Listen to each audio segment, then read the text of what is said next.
பக்ரைனில் நடைபெற்ற ஆசிய ஜூனியர் கபடி போட்டியில் தங்கம் வென்ற இந்திய மகளிர் அணியில் இடம்பெற்றிருந்த தமிழக வீராங்கனை கார்த்திகா இந்தியாவின் தரத்தை சர்வதேச அரங்கில் உயர்த்த பாடுபட்டு இருப்பதாக புரட்சி பாரத கட்சியின் தலைவர் பூவே ஜெகன்மூர்த்தி பெருமிதம் தெரிவித்தார்.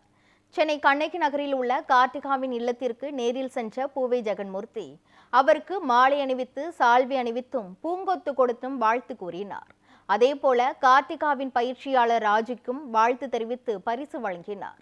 தொடர்ந்து செய்தியாளர்களுக்கு பேட்டியளித்த பூவே ஜெகன்மூர்த்தி இந்திய அணியின் துணை கேப்டனாக பொறுப்பேற்று துணிச்சலோடும் வீரத்தோடும் விளையாடிய சென்னை கண்ணகி நகரை சேர்ந்த வீரமங்கை கார்த்திகா இந்தியாவிற்கு பெருமை சேர்த்துள்ளதாக தெரிவித்தார். கார்த்திகாவிற்கு அறிவித்துள்ள ஊக்கத்தொகையை விளையாட்டுத்துறை அமைச்சர் மறுபரிசீலனை செய்து உயர்த்தி தர வேண்டும் எனவும் அவர் வலியுறுத்தினார். சகோதரி கார்த்திகா அவர்கள் தமிழ்நாட்டிற்கு இந்தியாவிற்கு பெருமை சேர்த்திருக்கின்ற இந்த சகோதரியை நாங்கள் வாழ்த்துவதற்காக இங்கே வந்திருக்கின்றோம்.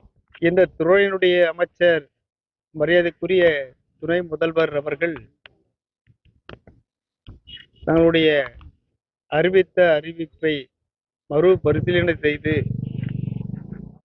இந்த சகோதரி கார்த்திகா அவர்களுக்கு அரசு சார்பிலே ஒரு வீடு ஒதுக்கி தர வேண்டும். அதே நேரத்திலே அவர்களை ஊக்கம் அளிக்கின்ற வகையிலே ஊக்கத்தொகையும் அதிகரித்து தர வேண்டும் என்று நாங்கள் புரட்சி பாரதம் இங்கே